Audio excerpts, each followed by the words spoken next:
faham, bukan untuk main-main. 7 petala langit, 7 petala bumi. Kebanyakan kamu tidak memahaminya. Ma khalaqallahu samawati wa ma bainahuma illa bil haqqi wa ajalin musamma. Melainkan dengan bukan untuk main-main, bersungguh-sungguh sungguh faham.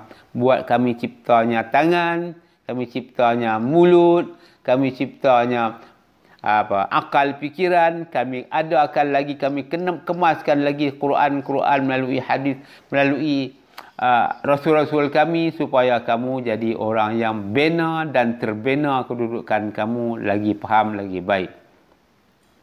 Tetapi malang, wa inna katsiran minan nasi bi liqa'i rabbihim lakafirun. Kebanyakan orang-orang kafir, Allah Taala sebut di sini orang kafir Mekah. Bila tafsir kafir Mekah di sana tu, padahal sebenarnya cakap tu jamak keseluruhan. Siapa saja yang membaca ayat ini, yang memahami ayat ini, mesti mengambil kepahaman senantiasa masa. Kebanyakan mereka itu tak ada keinginan, tak mau pun bertemu dengan Allah Ta'ala. Allah Ta'ala perintah suruh bertemu. Bukan suruh mengenai diri. Bukan. Suruh bertemu terus. Kenapa lah mengenai diri?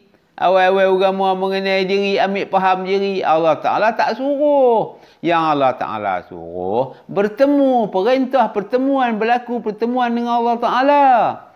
Macam itu syarat bertemu dengan Allah Ta'ala ni.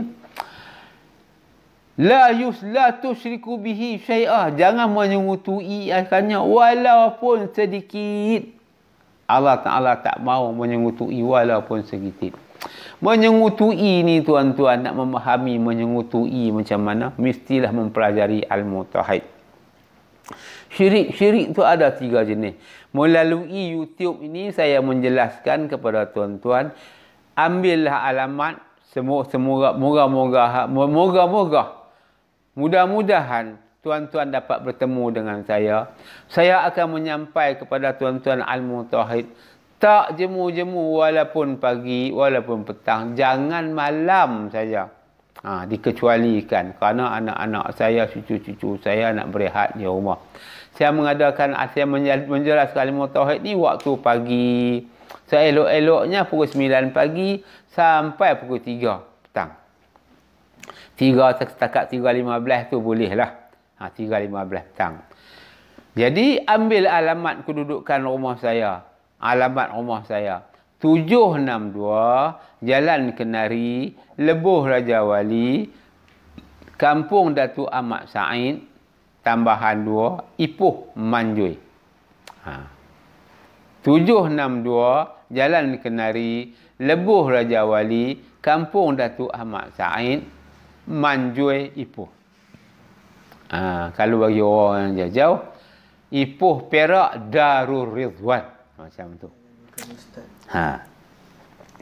Oleh itu harap ambil perhatian apa yang saya jelas kemukakan pada tuan-tuan. Bukan saya kutuk ustaz-ustaz dan tuan-tuan guru, tidak tuan-tuan, tetapi mereka ini telah buat besar kesalahan, besar sungguh. Mereka mengedarkan ilmu, bukan ilmu tauhid, tetapi mereka mengedarkan, mereka sumbat, mereka suap kepada tuan-tuan ilmu sifat 20. Ini tak disuruh tuan-tuan. Tak disuruh buat macam tu. Allah Ta'ala tak suruh. Terlebih dahulu anda mesti memahami ilmu tauhid. Melalui ilmu tauhid, tuan-tuan dapat mengesah Allah Ta'ala. Sekiranya tuan-tuan tidak faham, tidak tahu ilmu tauhid, bagaimana tuan-tuan nak mengesah Allah Ta'ala? Contohnya macam inilah tuan-tuan. Tuan-tuan tak dapat mengesah Allah Ta'ala. Buka surah Az-Zumar. Ayat 38. Macam tu. Wala in sa'altahum man khalaqas samawati wal ard la yaqulunna Allah. Jika ditanya akan kamu, siapakah yang mencipta langit dan bumi, pasti kamu semua akan mengatakan Allah. Kalau tuan-tuan nak jawab lain daripada Allah, yang buat langit bumi ni kambing, lembu dengan kambing buat langit bumi ni, pasti tuan-tuan sendiri pun tak boleh terima. Tetapi tuan-tuan boleh terima jawapan dia, Allah lah yang mencipta langit dan bumi. Macam tu jawapan dia. Pasti macam tu. Sambung lagi ayat. Untuk ni memahami kalimah tauhid tadi, nak mengesah Allah Ta'ala, saya gunakan ayat-ayat ini sebagai contoh mengulas ataupun menguji minda anda supaya anda faham ilmu tauhid lebih mendalam. Jika ditanya akan kamu siapa yang mencipta langit dan bumi, pasti kamu akan kata Allah. Sambung ayat yang kedua, iaitu Al-Mu'minun. Qul limanil ardu wa man fiha in kuntum ta'lamun sayaquluna lillah. Kepunyaan siapakah, sesiapakah kepunyaan siapakah? Di langit dan di bumi, ataupun di lurah, di hutan, di belantara, di lautan, pasti tuan-tuan akan menjawab kepunyaan Allah Ta'ala. Qul afala tadhakkarun. Apakah kamu tak beringat-ingat? Dah kena amaran. Sambung ayat. Qul man rabbus samawati sab'i wa rabbul arshil azim sayaquluna lillah. Qul afala tattaqun. Siapakah? Qul man rabbus sama. Qul man rabbus sama. Siapakah tuan ataupun pendidik, pengawal, penjaga? Rabb tu pendidik, pengawal, penjaga, bukan Tuhan. Rabb tu bukan makna Tuhan. Mengaji baik-baik. Kau tak mengaji baik-baik, tuan-tuan, bantai Rabb pun Tuhan, Allah pun Tuhan, Ilaha pun Tuhan. Kullu biha, dia macam derca lah makna dia macam tu. Harap baik-baiklah belajar. Qul man rabbus samawati sab'i wa rabbul arshil azim sayaquluna lillah. Siapakah pendidik, pencipta, pengawal, penjaga, macam tu. Rabb tu pendidik, mendidik di langit dan di bumi keseluruhannya. Setelah anda memikir-mikir, tuan-tuan dapat jawapan. Allah lah, tuan-tuan kata macam tu. Allah Ta'ala beri amaran. Allah Ta'ala beri amaran. Apa amaran Allah Ta'ala? Qul afala tattaqun. Apakah kamu tak berhati-hati? Tattaqun tu kamu tak berhati-hati ataupun tak bertakwa kah kamu ni? Sambung ayat. Qul man biyadihi malakutu kulli syai'in wa huwa yujiru wa la yujar alaihi in kuntum ta'lamun sayaquluna lillah. Pada tangan sesiapakah kekuasaan setiap perkara? Pasti anda akan menjawab kekuasaan setiap perkara di tangan Allah Ta'ala. Berlaku banjir, berlaku tsunami, berlaku gempa bumi, ataupun gunung-gunung petir, gunung runtuh.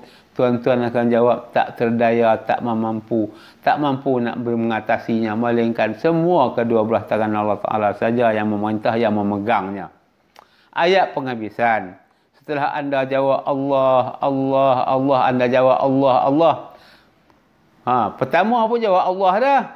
Qul limanil pertama, man pertama siap. Wala in sa'altahum, ayat yang pertama. Wala in sa'altahum man khalaqas samawati wal ard la yaqulun Allah. Pasti anda jawab Allah. Penghabisan ayat. Jawapan tadi kata oleh Allah Ta'ala. Qul, katakan pada mereka itu. Siapa dia mereka itu yang mengatakan Allah, Allah, jawapannya Allah. Qul fa'anna tusharun. Di manakah mereka sekalian tertipu itu? Jawab Allah pun tak betul, tuan-tuan. Apa sebab jawab Allah tak betul? Kerana di dalam dada anda, dalam ingatan anda, dalam i'tiqad anda, dalam kepahaman anda, dalam amalan-amalan anda sehari-harian, anda memiliki kepahaman syirik. Kebanyakan daripada kecil lagi dididik dah, diberi dah pengetahuan. Percaya hantu kubur, percaya orang halus, percaya kepada bunian-bunian, cerita-cerita ilmu ghaib, semua ilmu-ilmu khayalan ini telah pun dimasukkan kepada waktu kecil. Buku-buku jualan begitu laris. Buku hantu, kitab hantu, cerita-cerita hantu kubur. Macam-macam bentuk hantu. Ada hantu Cina, ada hantu India, ada hantu Melayu. Macam-macam hantu, tuan-tuan. Sehingga berlaku orang hilang pun hantu. Orang sakit pun hantu. Orang apa kena pun semua hantu. Sehingga jadi macam tu tuan-tuan. Ada pula doktor Islam orang Melayu